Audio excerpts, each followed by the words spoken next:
This is Glass Houses, a Billy Joel podcast. Hey, this is Liberty DeVito. This is John Jackson, director of the Billy Joel Archive. This is Russell Javers. This is Mike Del Judas. This is Richie Canada, and you're listening to Glass Houses, a Billy Joel podcast. It's awesome. Michael here. Every so often, Jack and I will do what we call a side quest episode. It's a chance for one of us to give the other a break and dive deep into a topic outside of Billy Joel or sit down with a friend. This episode is a little bit of both.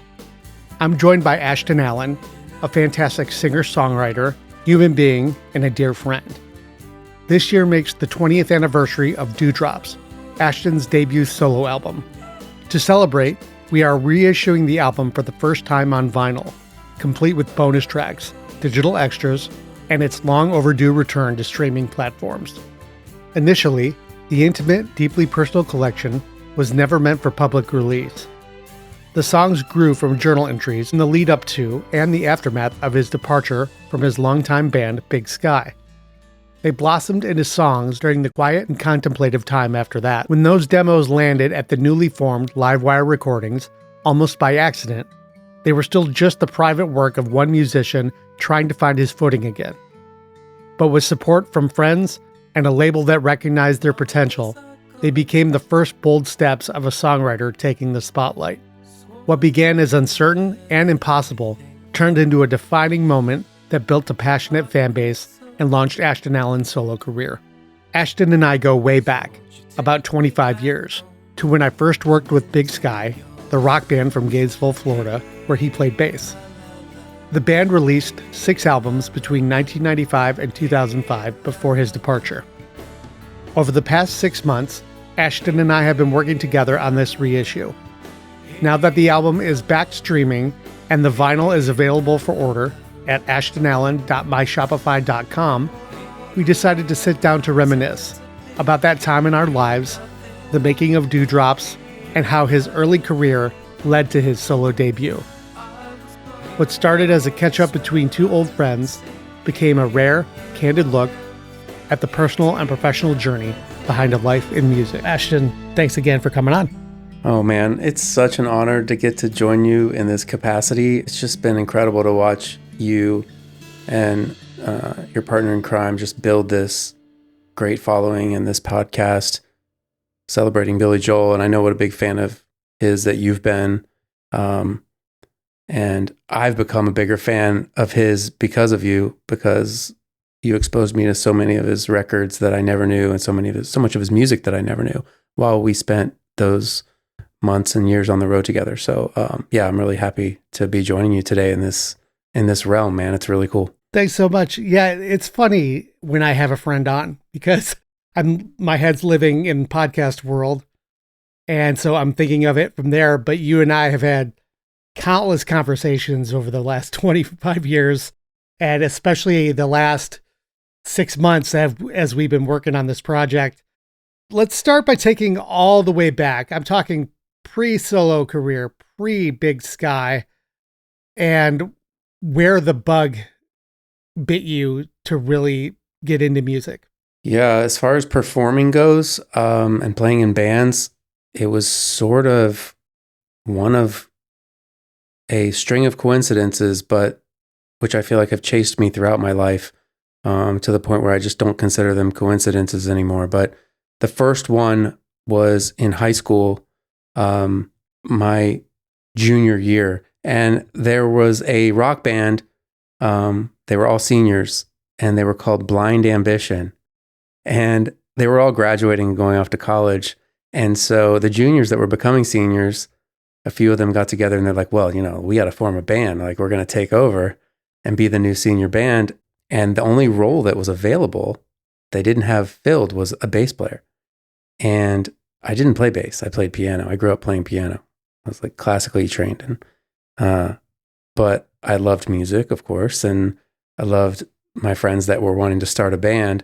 And so I was like, hey, I can play bass. I could play it on the keyboard. Like I was like in the Doors or something, I was going to play bass. And they're like, no, like it's got to be a bass guitar. Like this is a rock band. Like nice try.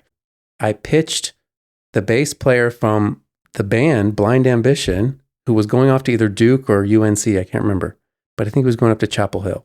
somewhere in North Carolina. And I was like, hey man, you're going up there. He's like, I'm going to live in the dorm. I'm like, can I rent your bass guitar from you for a year and your amp? He was fine with it because basically he was going to go live in the dorms and he couldn't bring his bass with him. So for a year, I rented it from him for like $150.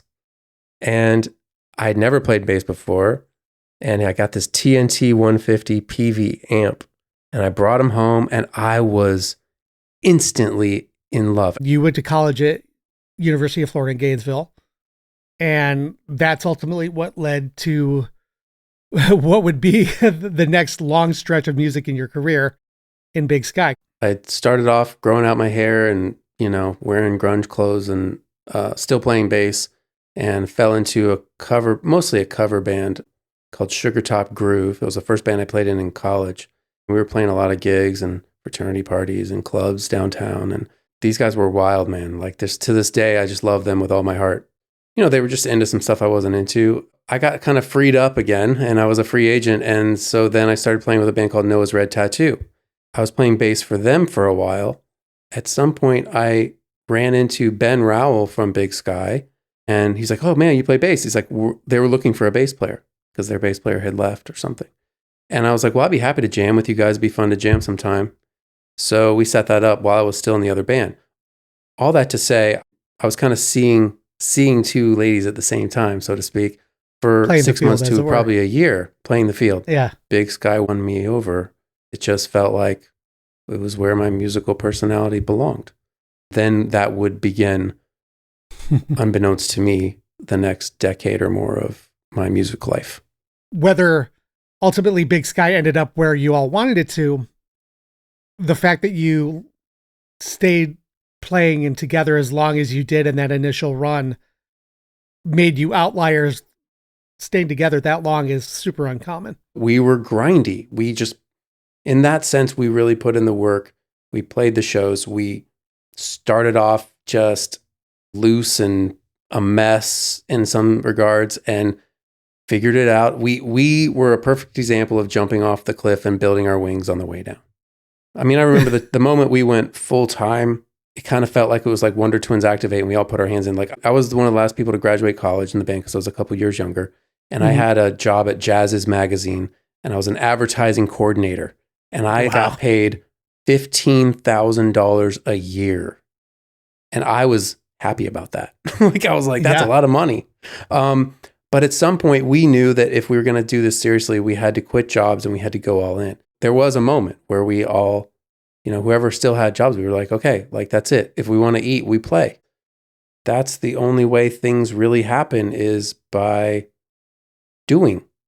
And I'm still learning that today. I struggle with that. I'm like, well, if I could just sit back and maybe it'll happen for me because I really don't want to do this uncomfortable thing. It's like, well, it's not how it works. And it's one of those moments where I also recognize that that is literally the place I want to spend the most time in my life. I want to be thrilled and terrified about what I'm doing because that is where the magic happens. That would have been like between Turn and Light Hum Serenade is when you were really shifting to that point. That sounds about right. Yeah. Yeah. Which is also one of the few times also that our music kind of started shifting too. Not that it didn't shift every album, because I think it did. One of the bigger shifts toward a more modern rock kind of direction was starting to happen on Light Hum. The first and second album, looking back, I honestly think we could have not changed anything and probably had a completely different trajectory musically, and it probably pursued more of this outdoor jam band festival type thing that we were touching on that I didn't even realize we were touching on as much as we were. But there was a lot of that kind of vibe to the music, and there was, I don't know why I keep saying outdoorsy, but it just felt very daytime outdoors, open air. You could hear it a little bit in Turn, but it was still kind of jam band based in a sense. And then on Light Hum, the distortion kicked in a little more, the song crafting kicked in a little more, and things became a little more radio-ish and less like barefoot outdoor daytime tie-dyed. It was a huge shift, not only in personnel, but also in like, oh, okay, like we're going to like do a thing here. Toward the end of my stint with Big Sky, I could see and understand the musical shifts and what they represented.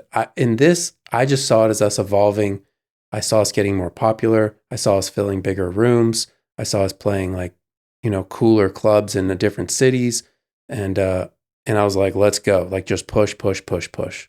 Just collectively looking at what we did on Light Hum, that was the shift towards just, I don't know, songs that felt more mainstream, I guess, and a little more accessible as modern pop rock, maybe. I mean, looking back on it, I do have those moments where I'm like, what if we had just stayed in the lane that we started in, but I think that's just the part of me that when I'm in those moments where I'm like, why didn't we quote unquote make it to that next level? Like what did we do wrong?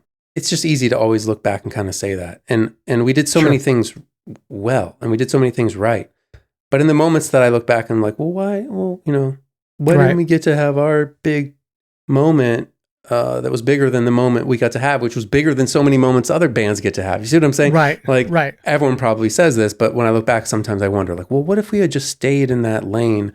You were growing the fan base. You were touring like outside of the Southeast and the South for the first time, really more aggressively. From what I remember, that was the moment where we started taking the career idea more seriously, and that had its ups and downs. I remember thinking like, oh, if we just, maybe we should dress this way. Maybe we should do,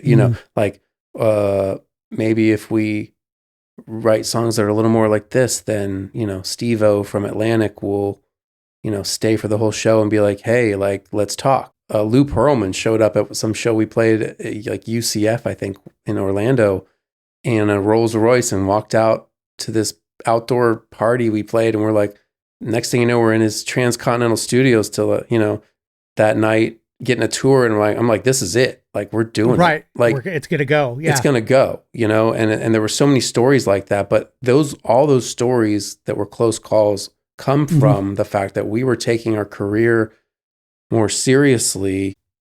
It was impacting our writing, our songs, our everything. You know. And it's hard not to. You're like, why aren't we getting a record deal? Then we get into 2003. That actually was the last studio record that you did with Big Sky, and the band's last full record to date. It's interesting that when you bring up 2003, I start to feel like a tightening inside of me. And it's like, it's only because of my personal experience, which literally has nothing to do with the band itself, or has nothing to do with the guys in the band, and has everything to do with, I guess, the band itself, or just how it was affecting me, where we were. It wasn't because I was sad that we didn't have a record deal. It wasn't because of anything like that. I started having a really difficult personal experience.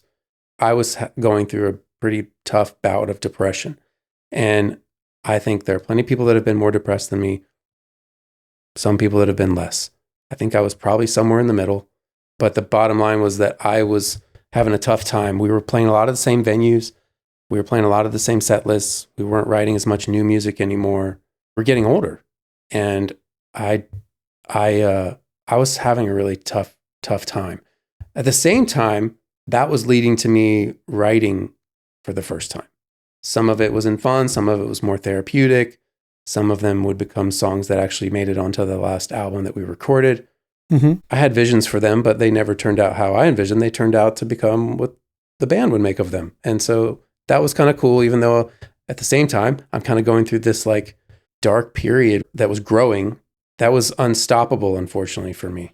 I could never hide my emotions very well. I could never act really well. I was always have been really big on like, just trying to push for authenticity and like being transparency and all that kind of stuff. So yeah, the last place I wanted to be a lot of nights was on a stage facing a crowd that was staring at me under lights when I wanted to be curled up in a ball, like in the dark. And so, it became not a fun thing to do shows for me. Not because of the guys, not because I didn't love the band, but because of what I was going through personally. And so it was coming to a head too around that time. I think also coming off of a number of years where just everything felt up and to the right. Right. I think that Sure. peaked right around 2000, where like I think 2000 was the year we did this tour sponsored by Snapple, and it was a mess too, by the way. Like we were on a bus that like had no windows, didn't open, and there was like growing mushrooms on it, and the drivetrain fell out of the bus one day, and I mean there was like some 85-year-old guy driving it. Some people wouldn't even drive it. I remember a bus driver on that tour abandoned us in Tallahassee and said, "I'm not driving a garbage can," and left us with the bus. I think there wasn't even Uber. I think the guy got a taxi and left. And we were at a club, like, but we need to get to Georgia. Okay. Like it was like, but He's just like, I'm out. Yeah. Yeah. That tour, as much of a mess as it was new. It had sponsors. It was just a new adventure. And I needed a new adventure. I needed the next adventure, and I needed more people in the room, and I needed new songs. And at some point when you play to the same people in the room who I love dearly, and you play the same songs and the same amount of people or less start showing up, you are like, uh-oh. Sure. Like what's going on here? Like what does life look like after this? It just gets harder, man. And if you're going through depression, it gets harder to step onto the RV and know you got to go to this place where you're going to get up on stage and not feel like you want to play, but you got to play. And as much as I do enjoy This Monstrosity record, the final one, if you look at the track listing of those songs, you had a handful of songs that have been on other records that you had re-recorded. There's a cover on there. So if you take those out of the equation, there's only, 8 or so brand new songs. Yeah, I think 5 or 6 of them were mine.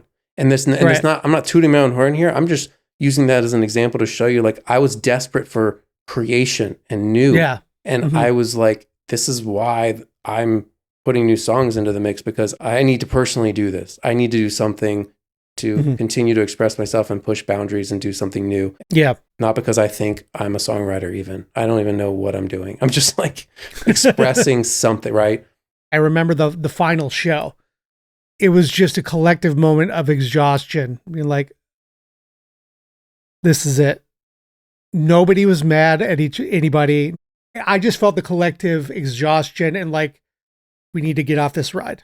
Yeah. I mean, there was probably more infighting and fists in the early years because we were just wild and full of piss and vinegar, Right. In the later years, looking back, there was probably a mutual respect for the exhaustion and the I'm getting off this ride. Like, and if someone got off the ride, someone else would be like, I understand. Like, I get it, Yeah. Which was good for me because I was the one to have to break the news to the guys that like, I had to put in my like 6-month notice or whatever it was. I was like, this is it for me. And, there's one thing to like make a decision and be like, I'm going to make this decision and I need to do this. There's another one, like it feels bigger than you. And it's like, you're going to vomit it if you don't do it. It's going to come out like and so when you get to that point, then you have to have a difficult conversation and the scales tip and that's it. Did you finally sit down and say, guys, I need to step off the ride? I'm pretty sure that's how it went. Yeah. My best friend from high school, God bless him, because he knew I was still in Gainesville and he knew I wasn't healthy. He just saw it. He knew it. He knew I was really having a tough time. And he was like, look, man, I don't know what's going on with you in the band, but if you need to get out of Gainesville, it's like, I think you should. Not because of Gainesville, but just because like I just needed to get healthy. And so he's like, look, I've got this house I bought in South Jacksonville. It's a 4-bedroom house. Come up here and live with me like old times, man. You can pay me whatever you want in rent. I don't care. You can have he's like, I know you've been writing a lot of lyrics and journals and stuff. He's like, if you want to have a room for your bedroom and a room where you want to set up a recording studio, he's like, go ahead. And he was like an angel. I was like, I can't believe like I'm being rescued right now. And it wasn't being rescued from Gainesville. It wasn't even being rescued from the band. It was being rescued from my personal situation. And I was like, I need a change and I've got to get out of here. I just remember because I had the conversation with Big Sky on the phone from Jacksonville because I already had moved and I was out over there and I was already pulling away from Gainesville. Yeah. Everyone listened and they were cordial and understanding.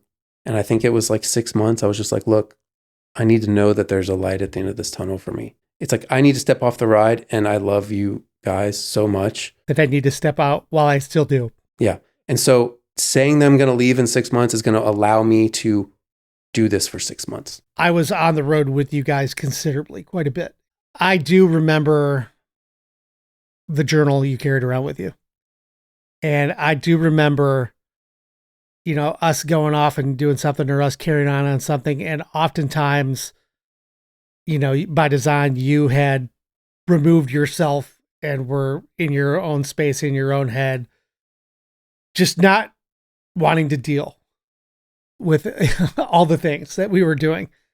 And, unbeknownst to you, but this proved to be a period of journaling and what would ultimately lead to these songs that we're going to be talking about in a little bit. I was carrying a journal around. I wasn't in therapy. No one had told me to do so. I think something told me to do so. Something inside of me needed to get out.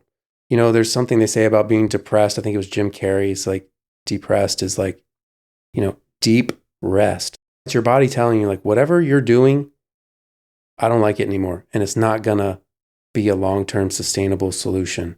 And so something needs to change. And you need to get deep rest from whatever the way you've been doing life. And you got to do something different. And something inside you probably needs to get out. They say it with anxiety too, right? It's always better to get it out in front of you, separate yourself from it. Get it out in front of you so you can look at it. Because when you see it in front of you, your thoughts, your fears, your anxiety, it separates you from it. And it's no longer a part of your identity because you can see it's not you. I can see it's in front of me, even if it's in words, right? So I think I didn't really know all that, but something instinctively was telling me, like, I've got so much in my head right now, and all I know what I can do just feels like it needs to come out.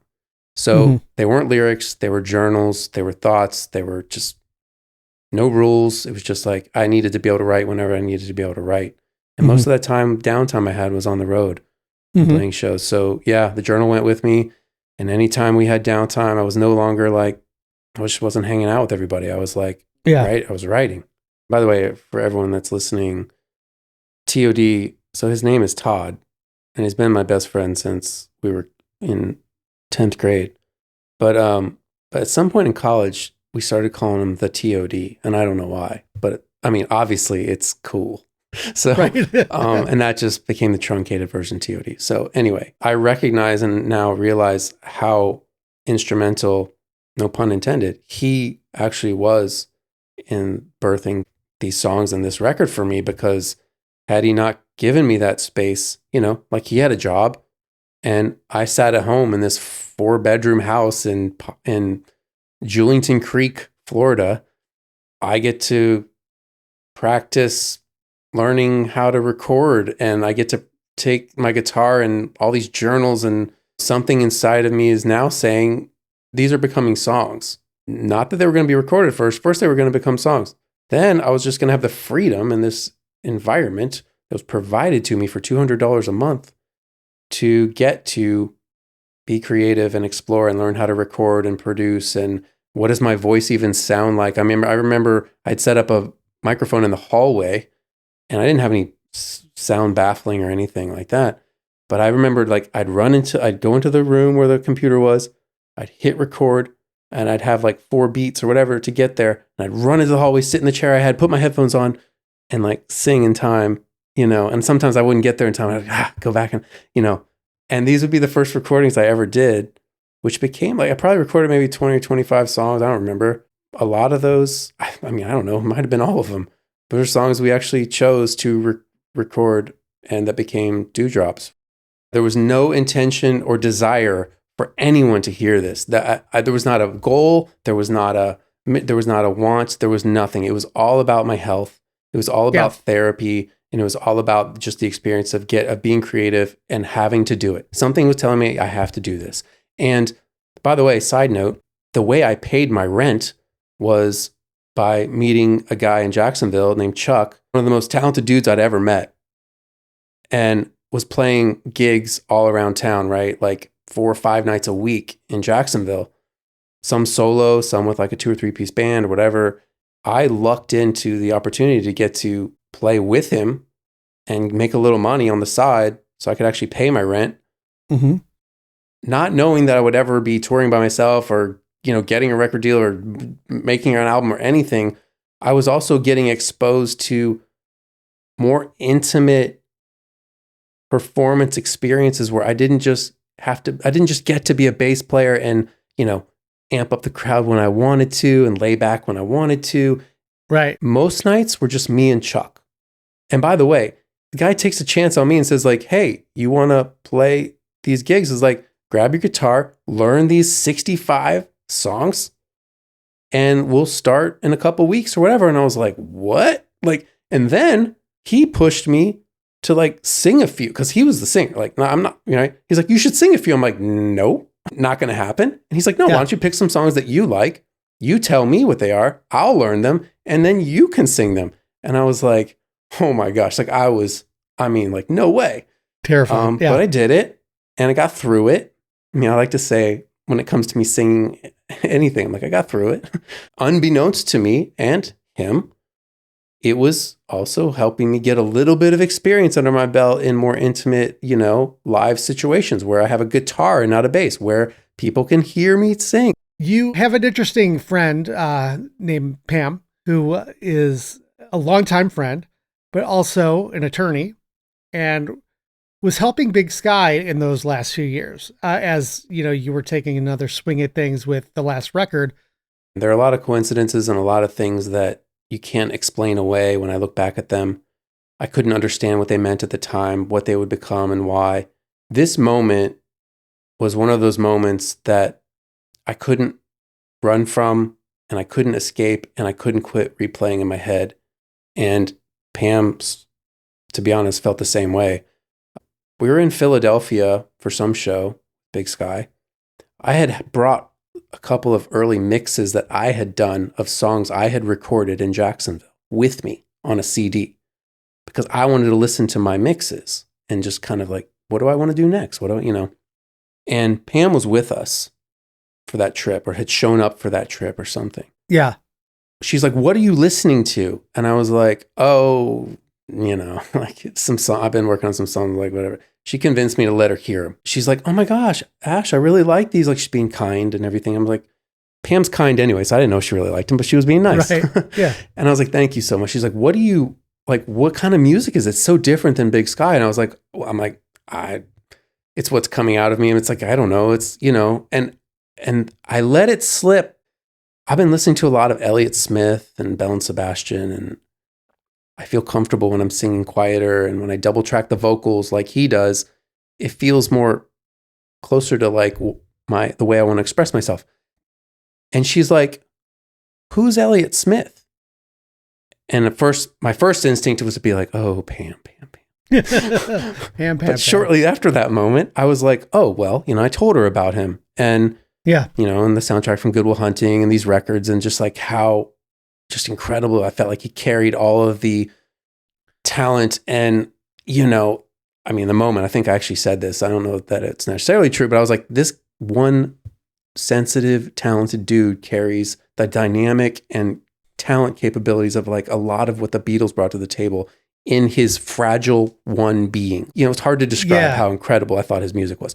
And so she's like, wow, that's so cool. I'll have to check him out. Fast forward to the experience you're talking about, which is her reaching out to a guy named Colin Cobb, checking in on a pitch that she had made for Big Sky to get us some kind of bite with a label. Colin Cobb had started a label, or was starting a label, in the Atlanta area called Livewire, and was looking for artists and was funded and was ready to sign some bands and artists that he was ready to sign. So Pam followed up with him, apparently. I know this because she called me one morning in Jacksonville and woke me up. And she's like, Ash, I have to tell you something. She's like, you're not going to believe this. I'm like, what? She's like, I was talking to this guy, Colin. He's starting a label. I was following up on Big Sky's behalf. He's like, I heard the stuff. It's not the direction I want to go with the label. It's not, I think it's great, but it's not for me. Thank you. No, thank you. Pam says, cool. Thank you for your time. And as I remember her telling me this, she's like, we're literally about to get off the phone. The conversation is over. And Colin says, hey, if you do come across like more of like a singer-songwriter type thing, you know, someone kind of like Elliott Smith, then give me a call. Her words, not mine. She told me on that phone call when she called me and woke me up in Jacksonville, she's like, Ashton, I dropped the phone. And when I picked the phone back up, I told Colin, I have someone you need to hear. And as I remember it, she sent him my music without my permission. And I remember being on the phone, being pissed at her, being like, Pam, what? And on that same call, she's like, he wants to come down to Orlando. He wants to fly down to Orlando and see you play. Hold on. No, first of all, no. Yeah. I'm not playing because I have no intention of playing or performing these songs or anyone even hearing these songs. So back up the truck. I don't appreciate you giving him these songs. I think the story is insane. And I'm not a singer-songwriter solo artist that he's looking to spend money on. And I know that. That's how the story starts. And by the way, it might have been West Palm. It might have been Philly. I mean, that's really like how out to lunch I was. I don't remember. What happens between you saying no, no, no, no, no to being like, I guess I'll do this and see what he thinks? What happened was I wrote Dewdrops. I wrote this song that was like an expression of my experience I was going through. It's this Old Testament story of this guy Gideon, right? Mm-hmm. Not to like drop the biblical vibe here on you, but that's where it came from. I didn't want to do this. I didn't feel qualified to do it. Think about it. It's one thing to want to do something and not feel qualified because you're wrestling with imposter syndrome, but it's still the desire of your heart. Mm-hmm. That's difficult enough. This was not the desire of my heart, nor did I want to do it, nor did I feel qualified. But I am a good enough listener in my life to recognize when things, and I could see the puzzle pieces and I could start to see all of this like forming around me from all these decisions I was making unknowing of why. And so I was wrestling with fear and the feeling like I'm maybe supposed to have him come down and see me play, but I don't know how to play and I don't want to play. So why don't I just say no? But for some reason I can't. And so this song comes out of me. It's literally about this guy that's like, God, if this is what you want me to do, I need proof. And so like God gives him proof. He wakes up in the morning and there's this bowl of water. He's like, if you want me to do this, I'll wake up in the morning, there'll be this bowl and it'll be full of water. I think that's how the story goes. And he wakes up, there it is. And he's like, okay, if you really want me to do it, like, do your magic again. Right. And he wakes up again and there's this bowl full of water. And he's like, again, like 3 times he like puts God at the test. He doesn't trust, right? And that's just kind of like, I'm like, there's so much going around me, name it what you want. God, the universe, whatever, people are calling things that are bigger than themselves. And I was challenging it by holding back and with fear and being like, I can't do this. I need more proof. I need more because I'm so scared and I feel so unqualified and I don't even want to do this. So I need more confirmation that this is really what I'm supposed to do. Because otherwise I can't. And it was just happening. Mm-hmm. It was happening all over the place. Not in the stories we've already told even, but also in other ways. Once I couldn't run from it, hide from it, say no to it, I was like, well, I got to find a venue and I've got to learn how to perform by myself.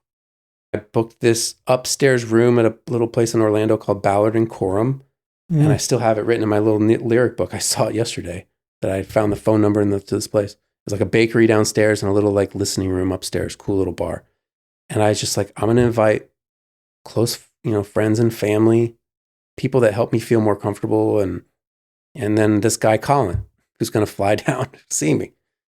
The most poignant memory I have of that evening is right before I went on stage, I sat outside in my truck, and I remember being so nervous and so terrified. I put my head on the steering wheel and I was like, I can't do this, but I have to do this. What do I do? I don't think I was praying directly, but I was. I was saying to someone, and for me, it was God. I was just like, look, if this isn't going to happen, I'm totally cool with it. I don't need this to happen. I don't want this to happen. But don't let it not happen because of my nerves tonight. Like, if it doesn't happen because I'm so nervous that I can't finger pick these parts that I've written on guitar, I'll never forgive myself. If it doesn't happen because I'm not good enough, or I'm not what he's looking for, or I'm not a good enough singer, and all these things, you were at peace with that. I'm at peace with that because I already knew that. I already felt like, I'm guessing this isn't probably a thing this dude wants to dump money into, and I'm fine with that. I was totally fine with it. So for me, it was just like, look, I want to be able to represent myself. That's it. And I remember walking up the stairs, getting on the guitar, standing in front of people, seeing some familiar faces, and I remember not knowing still, I'm like, I don't know what's about to happen. And when I started to play, the only thing I knew 100% was that I was going to get through it. And after that show, I met Colin. We shook hands. He's like, or we just like met, said hello. He's like, asked me to walk outside with him. We walked downstairs. I followed him downstairs. I followed him outside. He looks me in the eye and he's like, hey man, let's make records. And he shook my hand and I was beside myself. I was like, what? Like, did you just see the same show that I feel like I just played? Like, that was the last thing you expected him to say. That was the last thing I expected. I expected him to be like, hey man, keep up the appreciate good work. it. You know, like yeah. Hey man, thanks for doing this. No thanks. You know, whatever. All fine. Right. All completely fine. Fact that he said he wanted to make records was like the turning point where now I was going to be facing a whole new slew of doubt and fears. The second our contract was wrapped up, I mean, I remember packing up and leaving. The night before Easter, I drove up to, Alpharetta. I remember it was pouring down rain the whole time. Showed up at this extended stay America parking lot. I didn't even go in for like an hour. I sat in my truck and cried. I was like, what am I doing? What am I doing here? What am I doing? Like signing a record label deal as a singer-songwriter? What am I doing with my life? I was alone. I felt like nothing made sense anymore. Because think about it, even when Big Sky went through the toughest times or the doldrums of whatever it was being in the band, we always had each other. Like, we always could goof off, cut up, make a joke out of even the most ridiculous of low points. But all of a sudden, like, I just was by myself and feeling unqualified. But the flow was happening, man. The river was flowing and I was on the raft, and and there was no stopping it. And I knew it at that point. Colin was also, I think he was also doing stuff for the studio. Like, he was also like getting it ready. I was like, I would check in and be like, hey, how's it going? He'd be like, we're almost ready. Because you were the first project. Yeah. And he's got staff and offices and a studio, so it's like, I've got to meet the staff who are going to focus on me. And of course, part of me as an only child is like, this is awesome. And the other part of me is like, this is terrifying. And for a while, you being the only artist on this record label, the second band that got signed was a great bunch of guys named the Rewinds. And I think it was a double-edged sword of like, cool, I get little brothers, but also like, but what about me? Yeah, they were the new thing when they got signed for sure. Ashton and I were talking a lot more as that was all starting to kind of set up. And I just kind of remember these periodic check-ins of like, so we're going to go up to Nashville and record strings and all these things that were like milestones of like, this is really happening. Mm-hmm. Though I was working at Sony Music for many, many years. And in 2004, Sony merged with BMG. And so I ended up getting laid off in early 2005, right around when it was becoming kind of official that Big Sky was stopping too. So I'm like, I'm losing my Sony job. Big Sky is done. Now what? And you're like, well, I've got a great opportunity for you. The pay's terrible, but it'll be somebody you know. He's like, what do you think? He's like, they really want me out there, and I want somebody who knows me. I thought about it for about 4 seconds. I said, yep, let's do it. I don't think the mix was even done. It was like, all right, let's start laying some foundation for you as an artist. It seems obvious that if you're going to sign a record deal that you'd record and tour. But for me, I was just the recording process, as hard as it was some days, was just a dream realized for me. It was just really a dream I never knew I had, to get to record a record like that in the way that we did it. I could have just done that forever at that point. And I'd been off the road just long enough for anyone that's been on the road. Once you get on and you're on, you could do it for the rest of your life probably. But when you're off, the opposite thing happens. Like, you're off the road for a while and you start to settle into the comforts of home. You start to settle into not having to have the lights on you and you facing a crowd and you needing to communicate or express some kind of creativity and it needing to go well. It's almost like when I think back to like skateboarding as a kid, I'm like, man, I used to skateboard as a kid and do these crazy things and I wasn't that great. But I mean, the things I would do, I would never do now. Like, what an idiot. Like, or that's dangerous or whatever. Me looking back 20 years and thinking like, we did this, I played so many shows and it was just like me on a stage with a keyboard and a guitar kind of like going back and forth. And it almost sounds like there's no way. I would not have done that. Yeah. Like, but I did. We did. You filmed the video for Better Than I Know in October. Like, we literally flew home, right? Or drove home and drove back. We like did an overnight just to do the video shoot for 2 days. As we start touring, we're playing, clubs and listening rooms and things like that.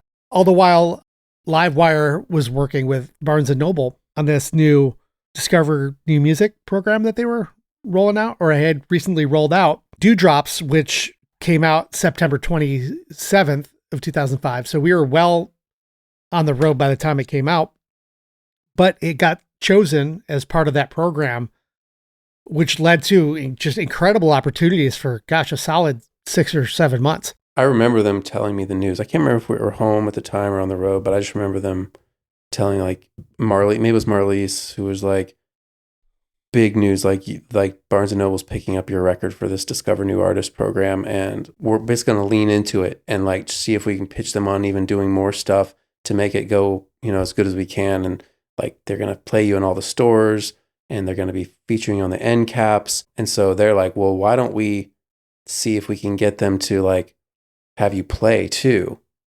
And I think that's where it came from. Because initially it was just like, the program didn't mean like you're going to tour your face off at Barnes & Noble's. I think Livewire was like, let's see if we can do that. It's one thing to say we toured from July to November, which is crazy in a lot of ways. But then the next level of crazy is actually playing 2 Barnes & Noble shows a day, one a nooner and like a 5:30, and the Barnes & Nobles are in different cities. Yeah. And doing that every day, and doing that where you set up your own sound and break down. I mean, I remember breaking down on the noon shows, grabbing, and they had us, we could take whatever we wanted from Starbucks, basically. Oh, that was gold for us. That was our fuel. Give me an old-fashioned donut and a pumpkin spice latte. Oh, make it 2. And let's go. Right. Because we got to get to Tampa now before the 5:30 show or whatever. Yeah. And do this again. But they really rolled out the red carpet, and every time you walked in, like, you hear myself playing in the store, greeted by someone, you'd see all these posters and displays. I mean, it was really a trip. And it did play more into the part of my only childness that I enjoy, which is actually like, wow, like they love me here. And this is all this attention and these perks. And, that part was awesome. Sometimes the shows were like, the communities were already there, ready to hear it. And sometimes you felt like you were going to like disturb the people that were like reading books and studying in the cafe. So we did about a month and a half where we were doing like at least 5 days a week, 2 Barnes & Noble stores a day. I think I did a radio interview and they were like, how often are you playing or whatever? And it was like right in the middle of that.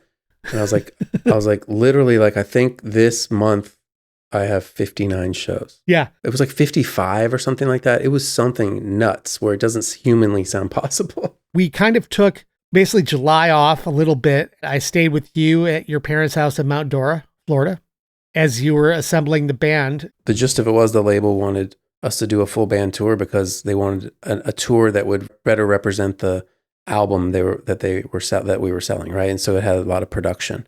Colin was just very adamant. He's like, I want a full band tour. And so we put this band together and rehearsed for a full band tour.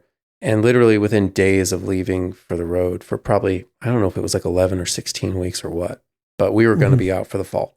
I remember I found out that I owed the label another record contractually. At the same time, they were also like, they wouldn't have any more tour support or recording. Like they had signed a bunch of acts, right? And as labels do, you're looking for someone to knock it out of the park to pay for all this stuff. It just hadn't quite happened, even though I really feel like they had some really cool acts at that time. But I was like, wow, I need to write another record and deliver it contractually, but I guess I'm going to have to do it on my own. And I was a little stuck and kind of not in the same headspace, but I was trying to get it together. And I just remember calling Devin again, who was out of state at the time. And I just remember saying, hey man, like, do you want to come down and help me finish this record? I'm like recording it by myself. Like I'd gone from this big budget indie record, right? String sections in Nashville, Shannon Forrest from Toto playing drums, Emily Lazar mastering your record, goes on to be one of the top mastering engineers in the entire world, like legends playing on my album, mastering my record, to me living like by myself with a home studio setup, trying to like recreate something new and magical on my own. I'm not in the same headspace. I'm exhausted. And I'm just like, I need your help. And he's like, yeah, let's do it. I'm like, but I don't have any money. He's like, that's fine. Like, we'll figure it out. Wow. That was supposed to be 2 weeks only, maybe a month together to do it. Turned into 6 months, 7 months of us just creating and writing together and waking up every day, figuring out how to make the day feel meaningful and not knowing what we were going to do next. His label, I believe, was going out of business too, as Livewire was starting to run out of funds. So here we were, two of the only guys that we knew who had only pursued music full-time since we had been in the band days back in school. And both of us kind of connected over that and we're like, what are we going to do? Like, what do we do next? Like, we're 32, 33 years old. All we've ever done is music. It doesn't seem like this is going to keep happening unless we're footing the bill ourselves somehow, So now what? That led for a number of years where you and Devin, as creative and business partners, launched Rock Salt Music, and had quite a run while working and writing and producing music for commercial and for placement. A whole nother creative aspect within the same family, but a very different headspace. Yeah, it was actually a welcomed, refreshing change in a sense because I didn't have to worry about digging all the dirt out of my, depths of my soul and heart and everything. And I could just get a creative brief and say like, okay, I have to live within this box and I need to create something within this box. And I can still be creative. Just because there's a box doesn't mean I can't like run around inside of it. We figured out a way to unlock that, but I feel like it's like an entire another podcast episode to talk about what that chapter was like and the crazy stories that go along with it. Yeah, I want to say about 2 years ago, I started realizing that Dewdrops soon was approaching its 20th anniversary.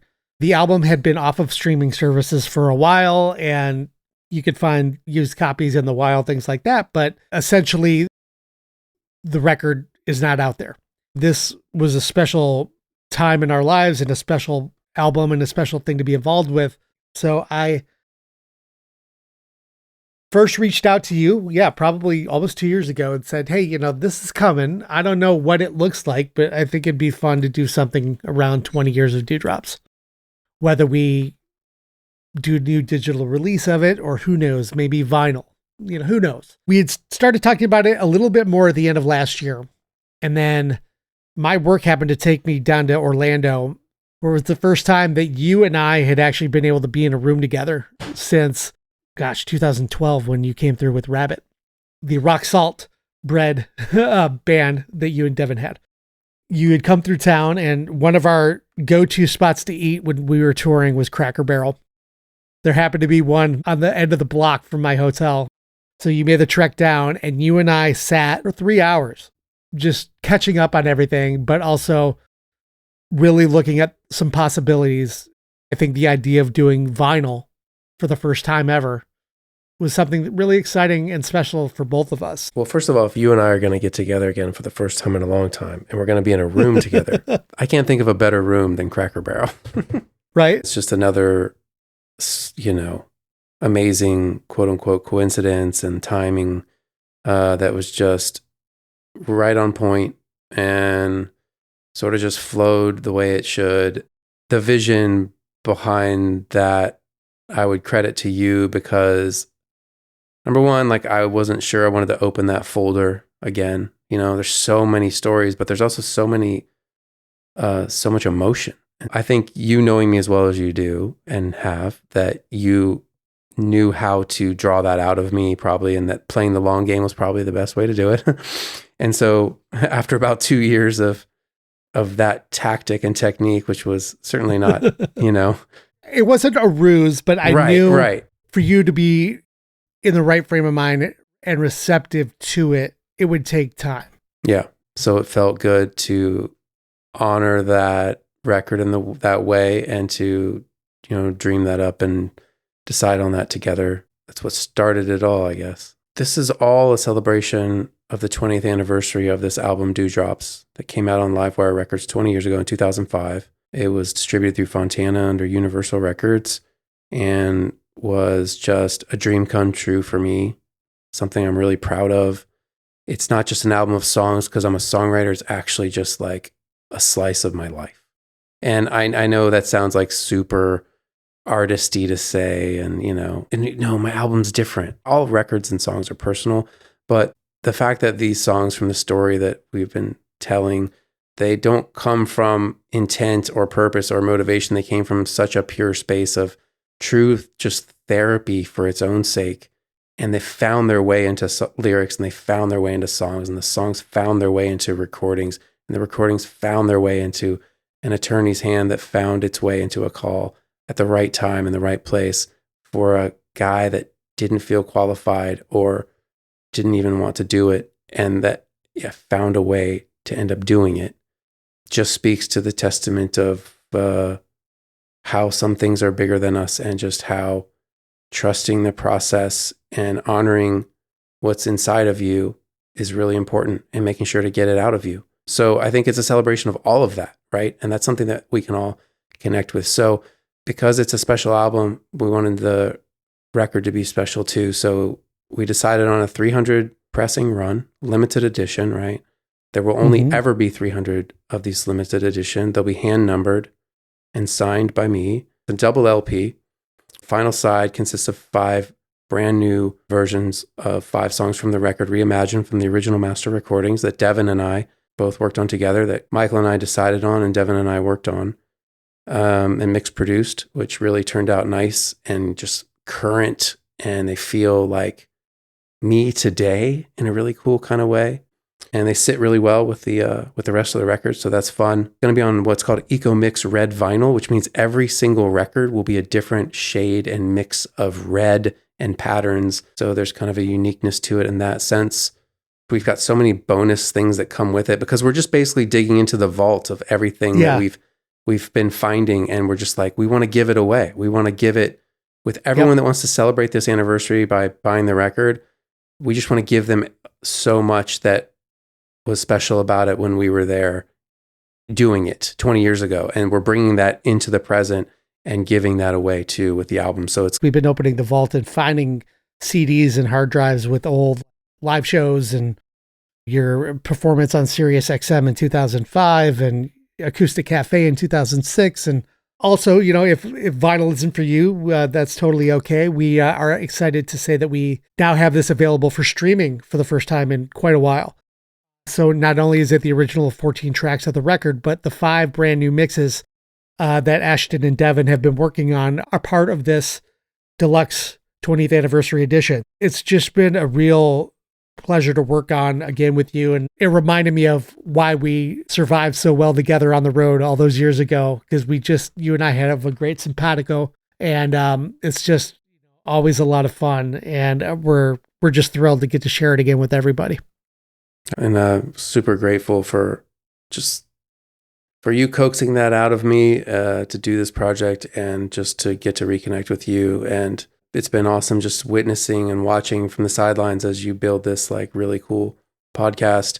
And so now to even get to step into that world and be a part of it is just something that's just really, really cool. I appreciate that very much, man. Yeah, and you've always been a very important part of my life, and really grateful you joined me on the podcast.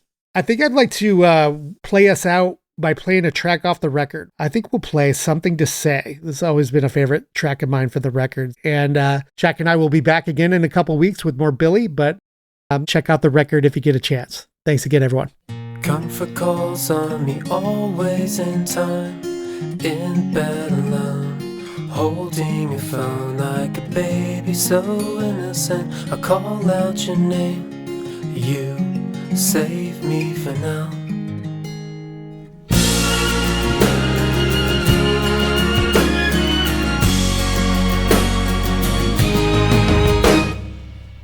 Favorite blankets and words on a string, keeping us warm, feet off the floor. And I'm often recalling it all as a dream of wanting and wishing you here. So are you somebody who I could love, or just somebody new, or a drug that's gone straight to my veins or into my heart? Or is it all in my head? I'm just spinning in you.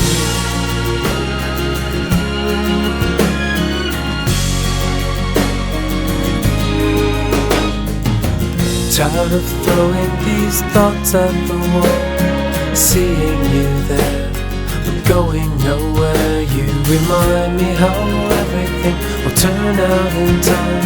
So picture the shape of your mind. Are you somebody who I could love, or just somebody new, or a drug that's gone straight to my veins or into my heart? Or is it all in my head? I'm just spinning in you. And it makes me feel better to know that you know what I mean. 'Cause I always got something to say.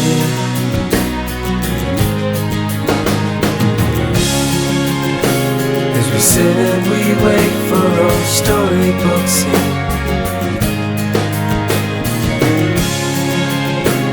to find us and take us away. Won't you take me away?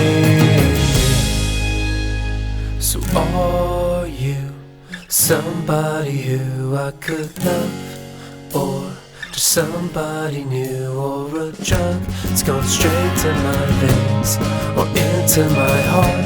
Or is it all in my head? I'm just spinning. And are you somebody who I could love, or just somebody new, or a drug that's gone straight to my veins or into my heart? Or is it all in my head? I'm just spinning around in you. I'm just spinning around in you.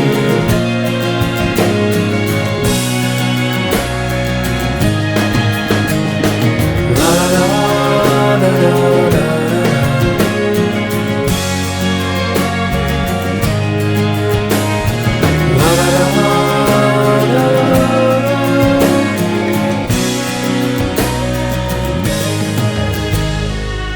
Comfort calls on me always in time, in bed alone, holding a phone. You are there, you're listening, we stay up all night.